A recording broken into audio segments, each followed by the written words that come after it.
Hello, everybody. Welcome to the fifth episode of Inner Space, The Adventures of Inner Space. Today, we're going to be talking about being more playful, adding more light to your life. People use that word or that phrase quite a bit. Love and light, be light. I receive the light. It's said in numerous ways, but did you ever really think about, what that could actually mean physically, emotionally, spiritually? I know we think of it and we in the terms of spiritual light, receiving light. But to me, it's more than that. I like to be light and playful. And I've practiced yoga for a number of years now, and I've found that down to the physical level, being light means that you can create lightness within your body. You can jump off of a log and just bounce and be light, and it feels really good. Or you can laugh and be lighthearted, and that feels really good. You can also sit and meditate and receive light, which feels really good. So being more playful allows for you to have more light. And we're going to discuss whatever comes up on that topic today. Today, right now, we have Todd Cunningham, founder of Universal Flow, who puts on the technical portions of these shows for us. He does all the background work, which I know nothing about. I'm Rachel Ann, and Nate, I am Innate, will maybe be here. We don't know. He's missing. And then whoever else comes in, that'll be great too. We'll be excited to hear from you. But until that point, maybe you could please mute your phones or your devices so that there's not weird background noises. It might be really funny and it might play into the topic, but it's kind of hard to hear each other talking when we're all unmuted. So at a certain point, we'll open up to whoever wants to ask questions and be a part of the conversation. And until then, sit back and relax. And I'm going to turn this over to Todd. He's going to just do a quick grounding so that we can all be grounded together, and start from there. Okay, hi. I think I got it. It's not working on YouTube again, but it won't matter unless you're on here. You won't see it. So I don't know why I'm telling everybody watching this. They'll see it later. And in tune of today, I got to just laugh about it and be like, oh, well, it is how it is. So I can't do anything about that. So let's do a grounding exercise. I'm going to do a visual one and have some suggestions and where you go inside. So it'll be a guided meditation. And you want to start by looking away from you, look out at the wall in front of you, or if you're outside, look at a tree or look at something about, 10, 15 feet in front of you if you can. And put your attention behind your forehead. So see if you can get into the inside of you, put your attention inside of your head, behind your forehead. And then move that attention up and back. And so you're being aware of yourself inside of the space of your head at this point in time. You would just ask to have a really clear space there and say that you're open to connect to your higher self and you're open to connect to the planet, Mother Earth. And that you're asking your guides, angels, the universe, source to come and keep the space inside you clear for your purest, your highest connection. And at that point, you're going to move your attention down through your throat. And you might hear my voice change as I move my attention down through my throat, down through my heart. I'm just gently moving down through my solar plexus, through my ground chakras, through my tailbone. And I visualize a tube of light often lately. You can think of it as cords. You can think of this as roots even. It doesn't really matter how you visualize it. It's the fact that you're using your imagination, your ability to image, to go down and connect down into the earth. And so then we'll keep traveling down. You're going to go through the building that you're in, or through the ground that you're on, and into the ground. And then there may be some water down there eventually. And then you're connecting to a multidimensional part of the planet, to the energy field, to the consciousness of Mother Earth. And you just ask, is it okay if I connect with you, Mother Earth? You're giving the earth permission to connect to you as well. So the really important part of asking is that you're giving the earth permission to connect to you. I hope at this point you're feeling a shift. All you really want to notice is that now that you're consciously using your attention and your imagination, then you feel some kind of change inside of you. And then you want to start allowing the planet's communications and energies to start traveling up your connection, however you visualize that connection. Then allow let's say it's a tube of light around you. And so you've made a tube of light all the way into the earth. And you've made it, say, 3 feet around you, and this tube of light's going in, and it's connecting all the way to the light of the planet. Now the planet's going to send information back up to you. And it's going to be mixing with yours, and it's going to come back up that tube of light. And it'll start at your feet and go up through your knees, through your abdominal area, up through your chest, through your heart chakra, up through your throat, back through your head. It's going up through your crown chakra. Now you're going to take that tube of light and connect it to source. One of my favorite ways of connecting to source, you're going through your higher self and you're going up to source information. And one of my favorite ways to connect to source is seeing a ball of golden light, or a reservoir, or just an area that's golden white light, and it has all the information through all of times, through all of the universes, and it knows about your connection, and you're just saying, hello, source, I'm connecting with you.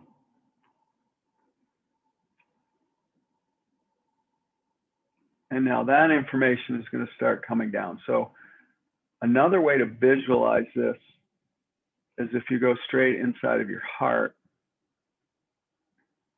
you're going to see Taurus energy, like, it's shaped like an apple.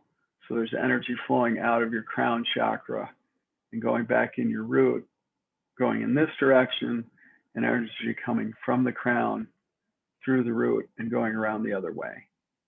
It's hard to track three-dimensionally. Just kind of allow this to happen because it's a multidimensional energy. And then the planet has that same torus shape. And this forms your Merkaba, and then you connect. Think of it like the Russian dolls, set of Russian dolls. So your torus field's inside of the Earth's torus field. It's inside of the galaxy's toroidal field, inside of the universe, and then inside of, we could go and go until source. And you're centered that way. And whatever later when you're done with this today, or you can start writing down the sensations and any sort of information and any sort of feeling, and notice the shift. You may have been agitated or in a hurry or wound up when you started to do this, and now your connection's shifting. And it's different for everybody, so it's impossible to say grounding feels like this, but as you practice this, if you're willing to try it out, you're going to get all sorts of things and information.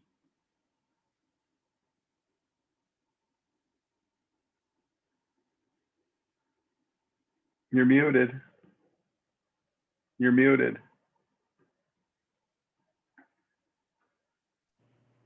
There. I feel better now. I don't know if I was muted before. Anyway, thank you. You were muted when we started. You put on mute when we started the meditation. So you've been muted since then. So anyway, go ahead. Well, I was thanking you for the meditation. It did bring me back to a space of awe, as I was flying around with a lot of things in my mind. My mind was taking over. Laundry, IRS, all the things. And now I'm just here. And that's nice. And I like that you shared that there's different ways of grounding, because I don't think any one person does it all the same. I think everybody does it differently.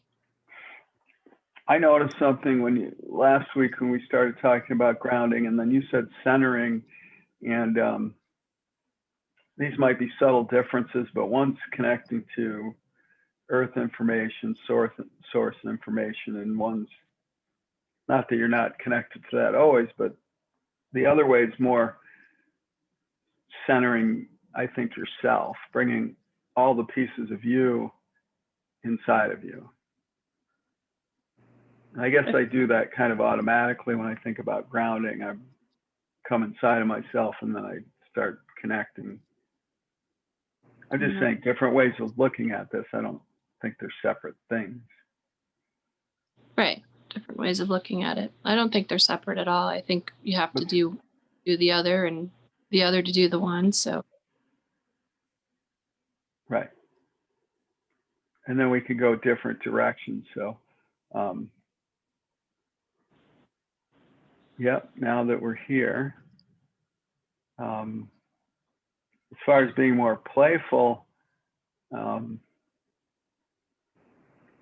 there's this balance. So I started thinking about it. We come up with these things, and then I'm like, all right, we're going to talk about being more playful. And then, of course, everything that's serious starts showing up, or that you could take seriously, or is agitating, or just annoying. You'd be like, you know, what if I never had to talk to the IRS? And that seems to trigger an infinite amount of stress instantly. And I think part of this is to separate something being important from serious, or separating being serious from that there needs to be all the stress coming in just because you're being serious, or treating something as if it's important. And then another way of looking at it is, why isn't, you treat play like it's important, but that doesn't mean it needs to be serious. I think it goes back to what we were talking about in the previous episodes about how, yes, there's balance, but about carrying things with us. We don't realize how much we carry until we get to a point where we're like, frustration or whatever. So that's where I think that the playfulness comes into being really important, is it kind of brushes away the burdens that we're carrying. It lightens them. It almost like fluffs them away from us. So if you're really intensely working on something and you're totally focused on it, and you're just intent on that one particular thing, it kind of starts to take over. But then you add a little playfulness to it, and it's like you kind of you lighten up, and it doesn't seem to take over. It just kind of makes it disappear, puffs it away. Not that it disappears, but it just doesn't become so heavy. It doesn't have to be a heavy weight on you. If you do it playfully, you can do like, I mean, something as little as cleaning your house. Turn on some really good music, and or the dishes, or I don't want to do this, and oh girl, I have to do this, or paperwork that you have to do for work. Oh, I don't want to do this. Make it playful. Find a way to make it playful. You know, my one of my go-tos is to turn on loud music and dance my way through it, or sing my way through it, or however, with the music. And I think a lot of people use music for that. But I think it's very helpful, playful, especially. Yeah, I mean, I think there's a lot of programs. We have programs about, work, and you have to work hard, and you've got to work hard to achieve something.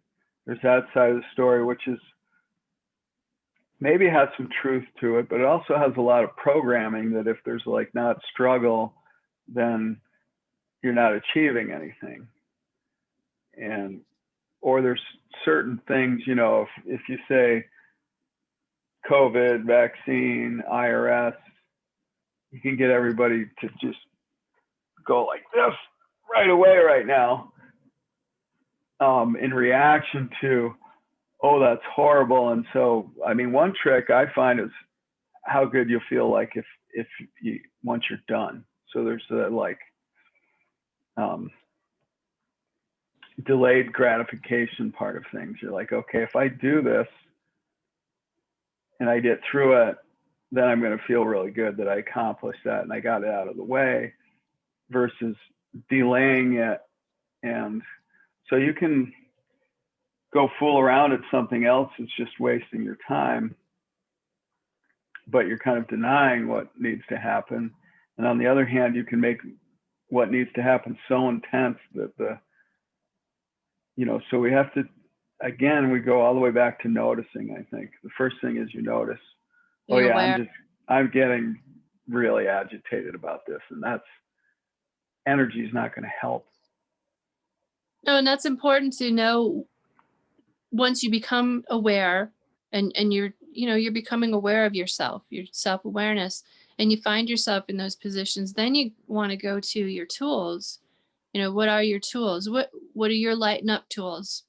It could be meditation, it could be a walk in the woods, it could be music.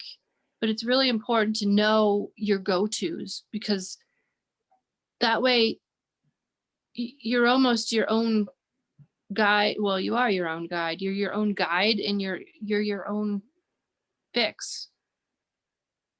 And if you can learn when you need to say, stop, I need to address something, whatever it is, even if you don't know what it is, and you're feeling like, I just feel, I don't know what it is. And you take that moment to go to your tool, which could be anything. I mean, we talked about it last time, your go-tos, take a hot shower, take a hot bath, walk in the woods. Just take that 5 minutes, even if you're in the middle of a work scene, a situation where you're in an office space. You can back out of there and go into the restroom and just take a moment to breathe. Breathing is number one. If you just close your eyes for a couple of seconds and breathe deep through your nose all the way down into your belly, and do it purposefully, and really mean it, and allow it to clear you, then that makes all the difference in the world. Yeah, what does the breathing do for you? For me, it calms me. It calms my nervous system, brings it back to a reset. So I'm not living on a fight or flight type of setting. I'm more living in the moment, in the now. Um, I get caught up and I do my fight or flight thing, and I'm like, I haven't done it so much lately, but I used to do it a lot. And now when it sneaks up on me, I'm like, nope, got to go sit a minute. And my whole life has been changed in the last few years, where I've purposefully made it a different setting around me so that I can do that. And granted, a lot of people can't change things up right at this very moment, but there's things that you can do to be amongst all of the chaos and still function well and still feel good. And the breathing goes back to the lightness. I'm breathing in and I'm expanding when I breathe in. And then when I'm exhaling, I'm releasing. So I'm expanding and allowing light or prana or breath, oxygen, all of that stuff's really light. And then when I'm breathing out, I'm getting rid of the old. I don't need it anymore. Thank you. It was there for a reason. Everything's there for a reason. That's my philosophy on everything, that there everything is there for a reason. The stress, the chaos, it's all there for a reason. Whether we know what the reason is or not, I don't know. Sometimes we do, sometimes we don't. Right. So there's the part of being, when there's something that needs to happen, of, for me, I'd make it like a game, in a sense of a game. Like, okay, there's steps to this. I got to just sit down with this thing that looks totally overwhelming and I don't like doing it. But A, I'm going to really like it when I get done. And B, then I'm like, what can happen? What if I send in my tax return? Everybody treats it like they're going to get annihilated, like somebody's going to come and lock them in jail and throw away the key for the rest of their life. Probably not. They're probably going to write you a letter and say, hey, you did it wrong. Or whatever. You're going to, it's not as big of a deal as we react to. That's what I'm getting at often. And so the part of being more playful is, it's two-sided. One is, most things are not as intense as we make them, including Or like, as we I mean, ultimately dying? We're all going to die. Okay. So like, we're going to live our whole life being afraid of that. That's adding in a whole lot more intensity, to when the time comes, and that makes people not be able to face it with other people. That's a big one to pick, but say back to the IRS, it's just not that big as it might be. And whatever, get help, start filling the stuff out. Answering one thing leads to the next thing, and all of a sudden it's done. And you can't get in trouble for doing your best to do it right. You can get in trouble by trying not to do it. Maybe it'll go away soon and we won't have to do that. I don't know, but it's just an example that's up right now. The other side is, you need to make having fun important. Like, you've got to have a way every day to enjoy things, but you also have to be aware of it. Say, I like coffee in the morning, so drinking that coffee and being grateful and thankful. And it's simple. It's not expensive. It's not hard to do. And sitting for just a few minutes, even 10 minutes, even when I have to go somewhere, I'll get up 20 minutes earlier so that I'll have 10 minutes to sit there before I got to run off to somewhere, and sit there with my coffee. And I've had 10 other minutes or 15 minutes when I've done a little yoga. And so that 25 minutes that I spent extra makes a big difference in how my day is going to go, versus winding up at a place, behind the game, not having centered myself yet. And so then everything comes at me, is going to knock me around right away. That's a good point about first thing in the morning when you first wake up. It's a new day. It's pure potential. Yeah, you might have some leftovers going on, things that you have to take care of, but it's a new day. Use a new way of you to take care of things, a new way, a whole fresh start. wake up in the morning, and rather than go over your list of things that you have to do right away, or be running scarcely behind, or late, or having to get out of bed and be like, oh, I have to do this, I have to do this. If you just give yourself that few minutes, it does an amazing switch in how your day goes, because like, if you get, from my experience, if I get up in the morning and I'm late and I have to run around and I have to do this and I have to do that, that sets a tone for the day for me. Unless I'm able to sit and get away from it all for a few minutes. But typically, if I have a busy day, I have a busy day.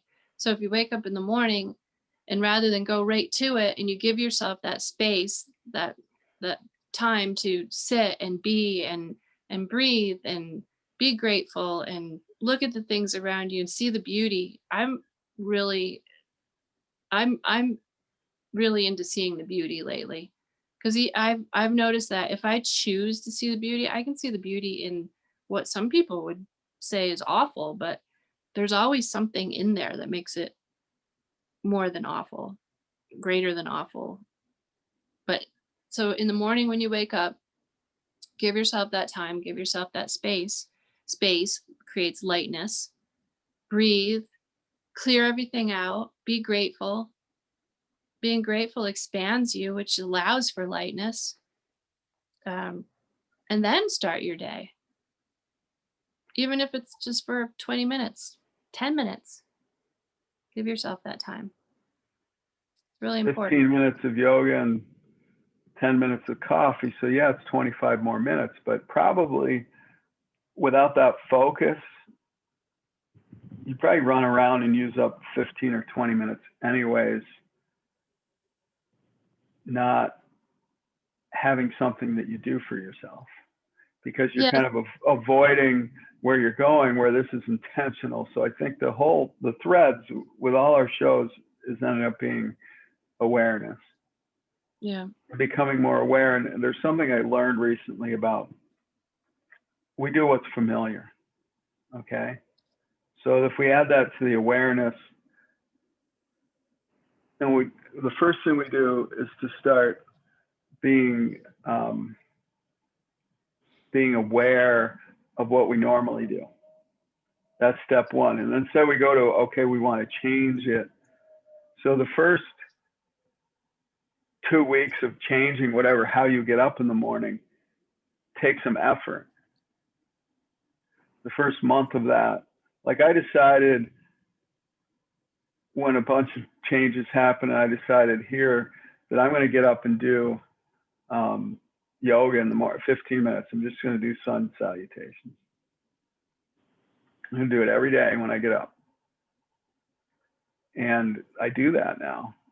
The only time I don't is if I'm going skiing right away, then I'm doing a different activity that's similar, that's going to get going, and I just get up and get ready and go.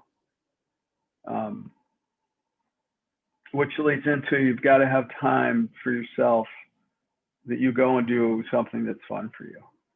That has Well, to be, it has to be important. You have to have whatever. The bigger thing that's yeah, you have to make that important. twice a week or whatever it is, there's the quick ones. But what I'm getting at, one thing I'm trying to lead this into is that taking the time where you're training yourself then leads to that, even when you're in a rush to go somewhere and you get in the car and you're totally scattered, you can go, nope, I need to ground and center myself. And that's literally happens once you've practiced as fast as you can think of it, and it changes everything.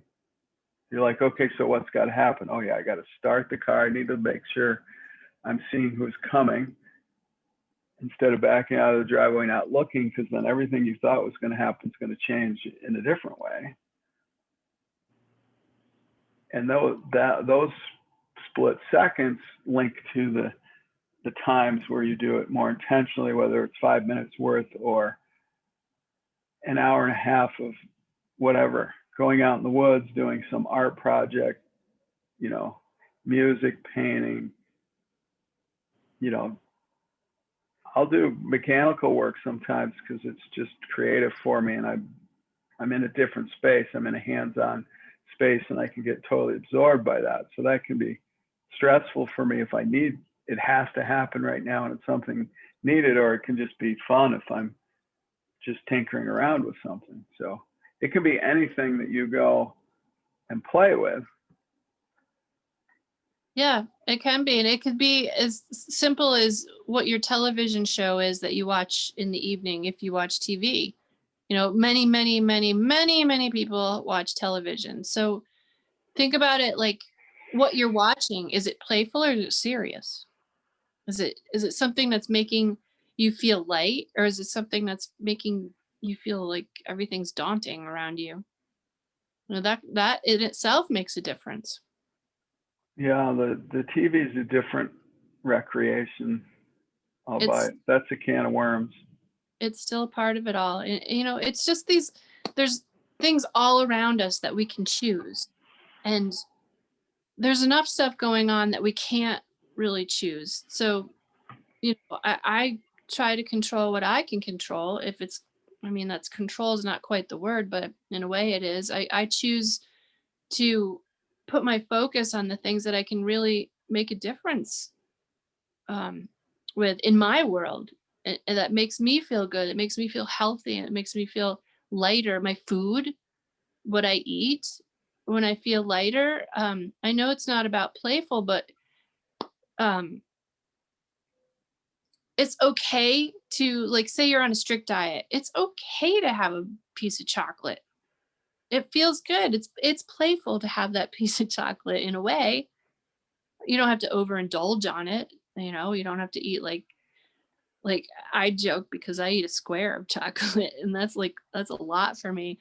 Whereas some people get a chocolate bar and they're like they eat the whole thing and that's wonderful for them, but I can't do that because I know it's too much for me and I know that one little piece gives me that little joy, that little playfulness, that little hee hee, I'm getting my chocolate. Um and then same thing with like all the other foods.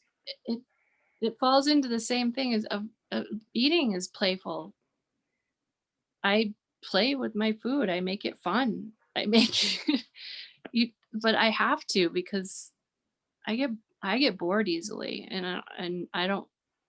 If I get bored easily, sometimes I'll fall back on like I'll eat potato chips or you know just out of boredom. But that's not being playful or and light. That's falling back onto something that's going to weigh me down, and I don't like to be weighed down. I like to feel light because I know after all of the modalities and practices that I've experienced, I've learned what I like, what makes me feel good, what makes me feel healthy, what makes me feel light, what makes me feel playful. And you'll many people will have to experiment with that. What's good for them. But what's good for me is to keep it light, keep it So light. yeah, so we're talking about making the things that seem so serious and overwhelming to play with them a bit, just Mhm. to release the parts that the overwhelm is all this fear of like what's going to go wrong if this doesn't work out. And yeah, some things maybe are just that intense, but mostly they're not. And if not anything else, you take it down to, well, what has to happen now and what can I do next and what can I do next, and you set it up that way. And then Well, the other side is making play important, because like there's a lot of programming of like, oh, well, that's not important, you're not doing anything, you're not accomplishing anything by going for a walk in the woods or whatever, going skiing or doing your art project or working on whatever you're building in the garage or whatever it is. But in reality, you are. It is, those same things can be an escape too. So there's all a balance of all being intentional and being aware of what you're doing, even down to just not having it all planned out and saying, I'm just going to choose which direction I go when I get there. Kind of like today, like this episode. I didn't pay any attention to this the whole week until now, and now I'm like, I'm just here doing it because it's fun. I think this is fun talking on here. If it appeals to somebody and they get something out of my silliness, hey, that's great. I'm not going to stop being silly because of it, but because I need that. I need that play. I need it. If I don't have Well, play in life, I get really a lot of people get depressed. I get to the point where I feel like I'm depressed. I'm feeling depressed. I'm looking at the other side of things too much. I'm not looking at things lightheartedly. My heart feels bogged down. It feels closed. Um, and it goes back to, I keep going back to light, being light, and um, exercise keeps me light. Um, Sometimes I don't give myself enough exercise, and sometimes I don't want to because sometimes it's a lot. It hurts, or like to do a full sequence, full 2 hour hatha sequence for me. That's a lot. But at the end, I'm like, I feel so good, and I'm drooling because it's great. Do I do it all the time like I really know I should? No, but then I'm like, oh, what's missing in my life? And I remember things I'm not doing that I know make me feel good. And I have to look at that, and I have to laugh at myself, which is really important, to laugh at ourselves and not take ourselves so seriously. Um, and just go back to it. I know. I know what I need. Keep it going. But it's important to know the different aspects of play and the different aspects of what it takes to keep you light. Some ideas for people who are looking for ideas: simple breath work in the morning. Open your eyes, look around your room, and think of the first thing that you feel grateful for. I did this for a long time. I wrote a list next to my bed, and I had it there in the morning. I would do it at night. I would write down at night what I was grateful for. And then in the morning, I would deliberately take that list and look at it. And that's how I would start my day. And this was before I started getting into yoga and having a yoga sequencing routine in the morning. So I started out with my list, and then eventually I didn't need my list. I'd wake up in the morning, and I trained myself to think, what am I grateful for? Um, and then life gets in the way sometimes, and you wake up in the morning and you forget to do that, and then maybe you're reminded of it, or maybe something else comes along. Later for me, what came along was to do a yoga practice in the morning. So to get up in the morning and meditate. I started out just meditating in the morning, which consisted of get up, light some sage, because I like the smell of sage, and I put my coffee on or my tea, and while it was brewing or getting hot, I would sit. I would just sit. And I had a little ritual that I would do. I had a little altar that I had made just to keep me in the game. I don't find that I need an altar anymore, but that at that time really helped me to go to a certain space. I created that space and I made it really cool. I made it pretty, and I put in it what I wanted. You can do the same thing. And then for a little while, I got into um, the elements, and I had the elements around me in the morning. And that was nice. And then I eventually got into yoga, and I do a yoga routine in the morning. Breath work always, but I try to do my movements, my asanas, and my poses because I know my body needs that movement in order to maintain its lightness. But I always need the breath work. I think everybody needs the breath work because we forget to breathe. And when we forget to breathe, or we forget to breathe properly and wholly, then we become bogged down. We're not exhaling enough to get rid of the crap, or we're not inhaling enough to gain that expansion and lightness. But I think either way, morning is a really important time of the day for everybody. But then again, not just morning. I can get up in the morning and do my breath work and go off to work and then feel completely inundated by noon where I have to take a moment again. Or at 10 o'clock in the morning, if I'm in an office setting, I have to go in the bathroom and just go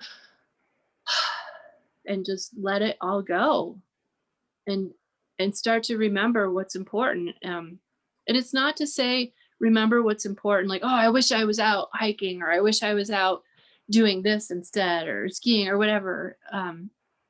It's not even about that. It's about bringing yourself to a space of that moment, and you're there right now. What can you do in that very moment to survive that moment? But it's not even about survive. What can you do in that moment to cherish that moment? You know, things around you might be wild and crazy, but then in that moment you can say, I have this moment. I have all of this around me. I have all of this experience. I'm able to experience. I'm able to touch, see, smell, all of the senses around me. I'm able to communicate with people. I'm able to see this or that. And, or I've had So, all of the experiences. And so that's where you can make it playful. And it doesn't necessarily have to be a big ha ha ha so joyous thing. I'm getting a really clear question to ask you But about just when you meditate. Let's just say meditating, and I think there's a common programmings, I call them, where, so then that's got to be intense, and you got to do it just right, and it's got to be this, and it's got to be that, and it collapses. So the question is, what suggestions you have for people on how to just make that pure and simple, and give yourself permission that you're doing it the right way for you. let me clarify your question. So you how to make your moment of How to make it simple, but then also how to allow yourself to know that that you're doing it the right way. Because I think there's a lot of us with programmings of I'm not meditating right. I'm not lighting the sage the right way. That programming's so deep. right way. There's no right way. You feel it in you. And don't be afraid to try whatever way feels right for you. If you're feeling right about it, then it's the right way. Right. Don't let tell you it's the wrong way. Now, if you're in a ceremony with a certain culture of people, let them lead the way, just because it's their way. But your way in your world is your way. I mean, that's as simple as it is. And to be even more simple about getting there and doing it, sit down in a comfortable space or lie on your back if you want to, and be as comfortable as possible, and just start to breathe. Allow yourself to breathe and only focus on your breath. So it's a place to put your focus, your attention. Place to put your attention is on your breath. And you'll find that that's the simplest way to relax, lighten up, chill out, however you want to word Well, it it. stops your attention from going, oh, I need to be on this, and I need to be on that, and I need and this and that, and I got to,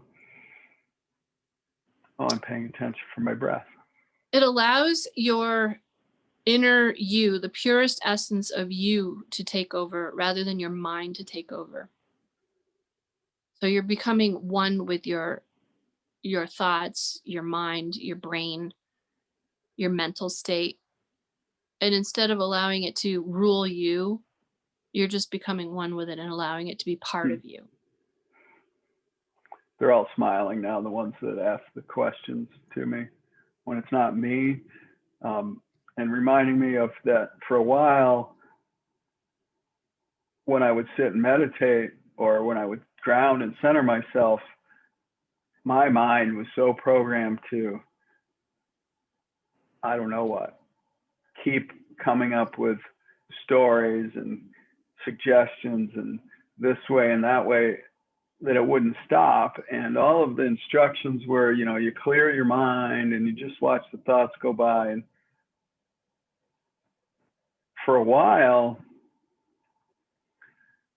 I could get more in my body, but my brain's still going. And I learned to just be like, okay, brain, if you want to go, 100 miles an hour and keep going 100 miles an hour, that's fine. But the more of me, I will call it, is going to sit here and be still and just be inside. And eventually that part of me that wanted to take it over and somehow be in charge, it just ran out of gas.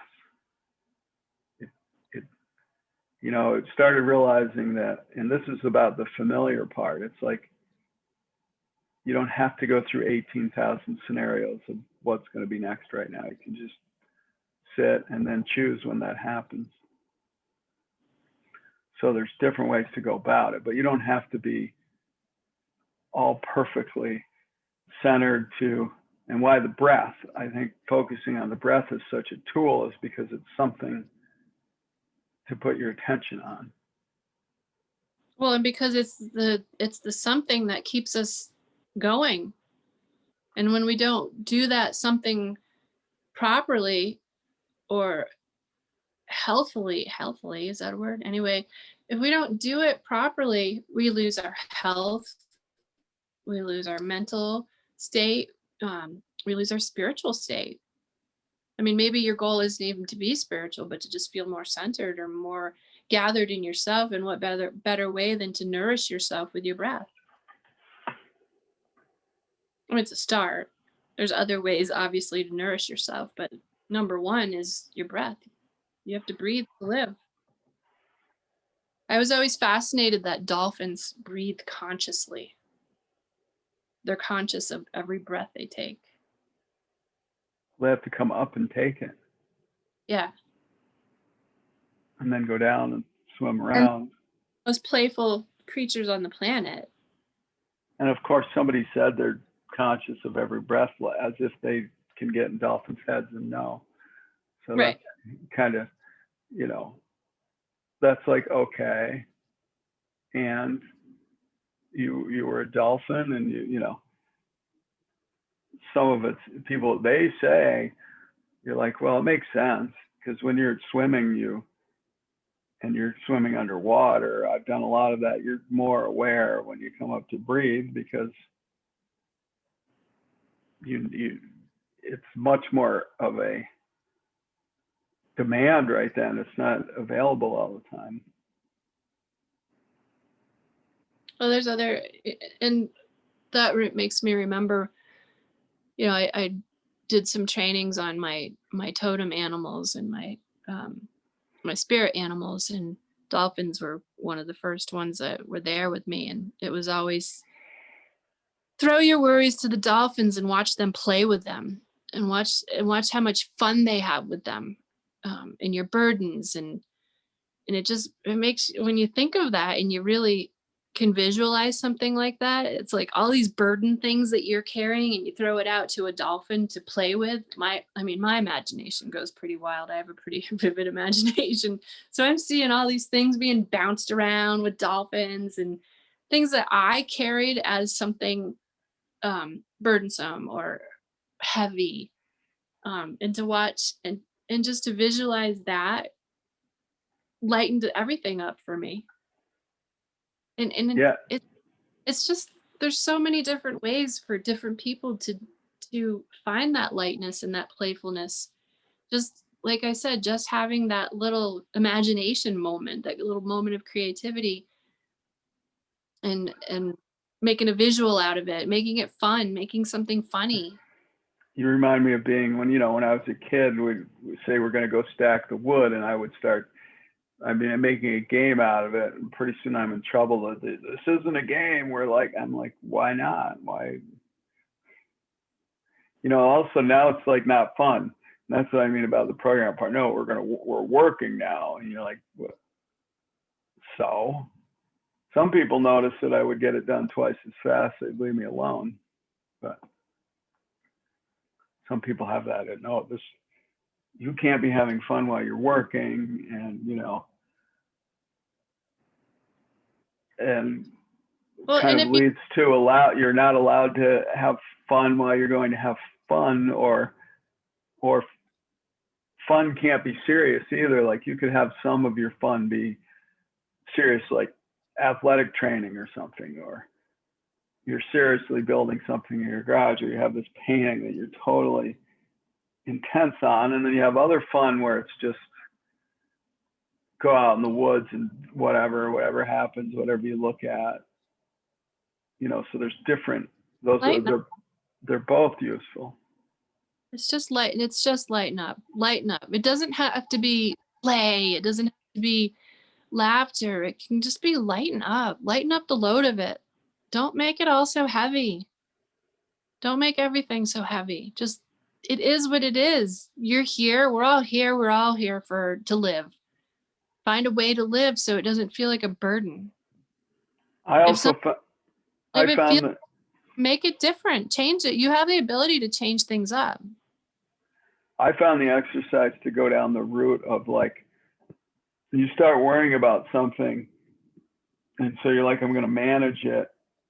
But if you follow the fear, because you're worrying about, well, what if this goes wrong or that goes wrong? And if you follow the trail of, so what if it does go wrong, and then what happens? And then what if it, and you find out that you're totally uptight because, okay, what if the tire does go flat? Well, then you jack up the car and you fix it on the side of the road.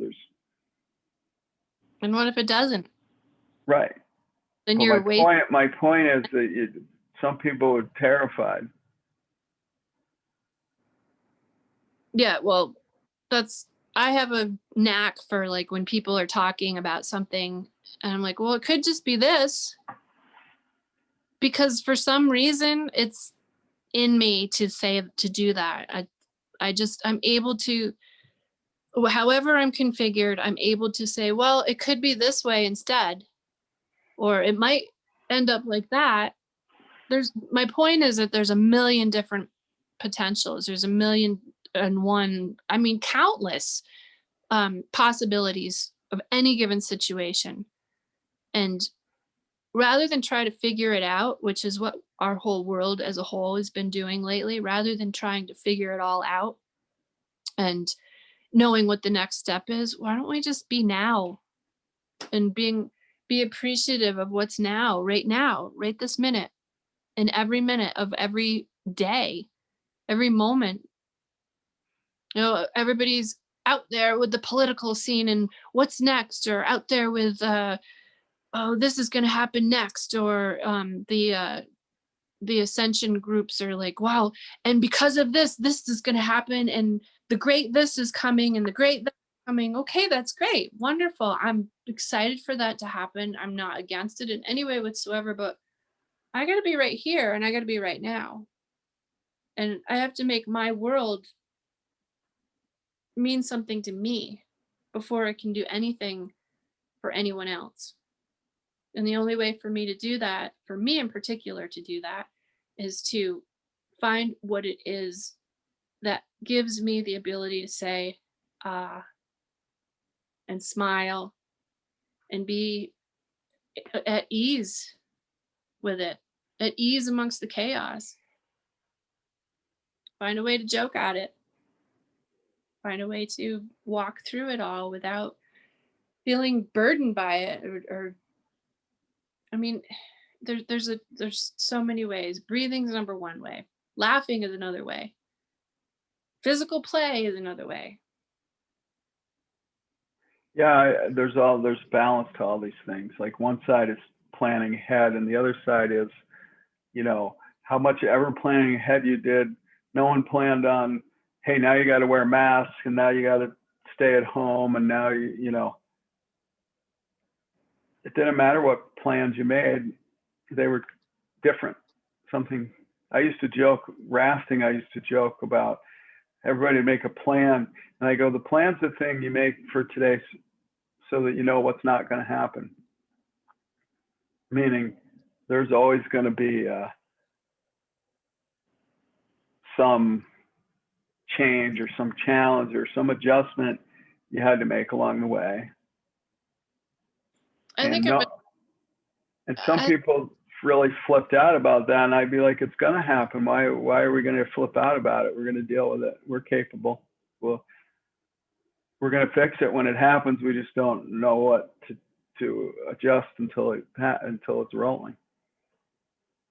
Well, I have different beliefs than a lot of people where um I feel that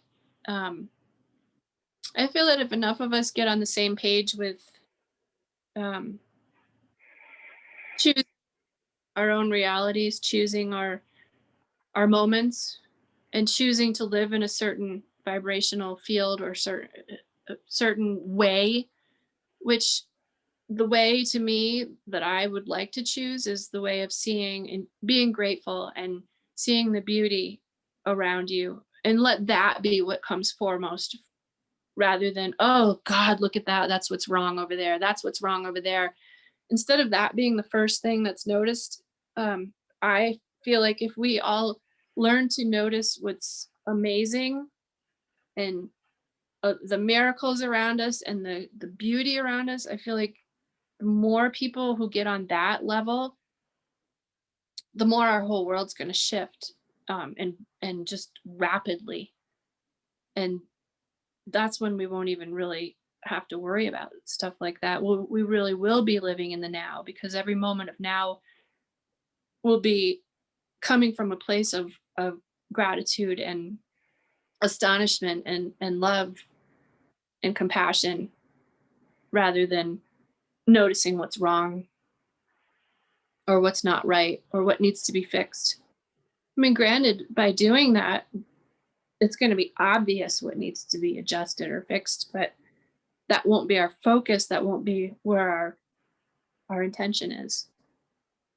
We won't be intending on fixing, because I think the more that people are intent on fixing, the more things are going to rise up that need to be fixed. I think that kind of thing will fall more to the wayside, and the things that are more um, beautiful and magnificent and breathtaking and lighthearted. Those Yeah, I things are. think this is a good place to end because we're done. And I think in a way we're talking about the same thing. One is like, in my example of setting up the raft trip in the morning and someone's like, well, what if someone falls out of the boat? And I'd be like, they're going to fall out of the boat. Well, when, Todd? I'm like, I have no idea. And then what's going to happen? But you're setting up a whole trip where we're going to go out on the river. We're going to have a great time. Everybody's going to enjoy it.